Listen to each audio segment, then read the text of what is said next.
轩，今天有一个画面，我看真的是用触目惊心来形容。你看到这是美国一台货机，不明原因突然坠落，整个烧起来了。结果现在至少造成7个人死亡之外，还有一幕是什么？我的天哪！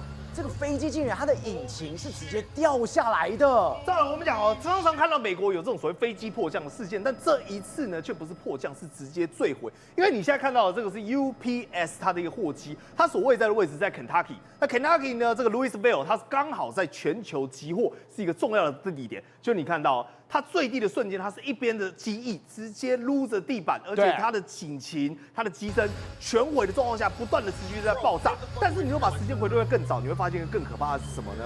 也就是它在坠机之前，大家看到空中的画面，发现说不对嘞，它的引擎早就已经爆炸了。等于就说它有3具引擎，因为它的型号呢是叫做 NDCF， 对，它明明有3具，那我问你，1具炸掉是不是应该还可以勉强迫降，对不对？但他们发现一个诡异的地方，爆炸的瞬间好像那个引擎跟其他的都已经脱落了，它才会导致说没有办法安全的迫降，所以等于是一个先爆炸之后，另外2个不知道发生什么状况，所以你知道吗？当它落地的时候呢，整个跟远处直接观望的时候，你吓坏了，为什么？你会看到熊熊的火光，跟这个我们讲乌俄战争那种工厂爆炸一样，整个这样炸起来，而且还有个画面什么超可怕，是有目击者直接看到这台飞机往这边直接冲过来的时候，变成一大团火球，吓死人了。对，你根本看不出来它是飞机了，等于就是说现场在爆炸的时候，它空中已经造成非常严重的影响，而触碰到地面的时候连锁反应。因为我跟各位报告这一台飞机你知道它机长多少吗？有38000加仑的油，对，那这些油全部都变成它的燃料。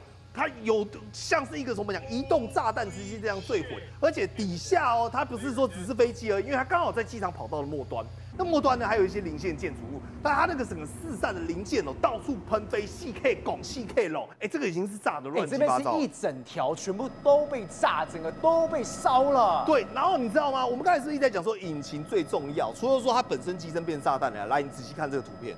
有没有看到？来，赵和，你知道这一句是什么吗？对，就是引擎。这是在跑到另外一个地方嘛？等于说我飞到一半爆炸了，没有说，那我引擎怎么直接掉下来？掉下来之后，你看修刚刚那些纯超灰搭了。所以你知道他们现在在了解，就是说，现在调查的最重要的重点是说，是不是其实你飞机坠毁之前，你引擎就已经掉下来？因为我一直在跑道上找到这些相关的问题，因为即便这个火势在猛烈，在这个叫做航空安全专家这个叫考克斯的 Cox， 他这边讲说，不可能说这样没有办法降落，因为我们最后刚刚看到那个落地的情况，一起即将弄出了耶，代表整个飞机都已经失衡了，代表当中一定有很大问题。但你知道更可怕的是什么吗？这就是我们刚才讲到的这个 Louisville 是它的一个机场，也是在 Kentucky 这个机场。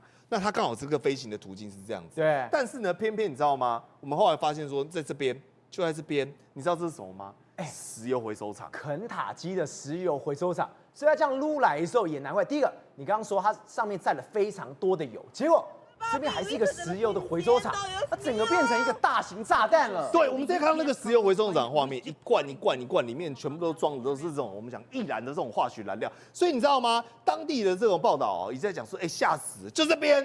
差点撞到这边呢，这个就在跑道尽头如果说再差1寸，角度在不同的话，很有可能整个就会直接撞下去对，那撞下去就不是现在这样子这个肯塔基它不是一般的飞机场，它是一个全球的物流中心。对，比如说每天它要处理多少？40万件的包裹。航班呢，300多个航班，各位很多都是货机我们刚才讲这是货机200多万个包裹。那你想想看，发生了这一起重大事故之后，它是不是整个跑道全部都停摆？对。那飞机的航班也全部都停摆。对。那全部都大乱嘛，所以导致说包裹的延递。那不好意思我要跟你讲一个雪上加霜的消息。最近美国政府在干嘛呢？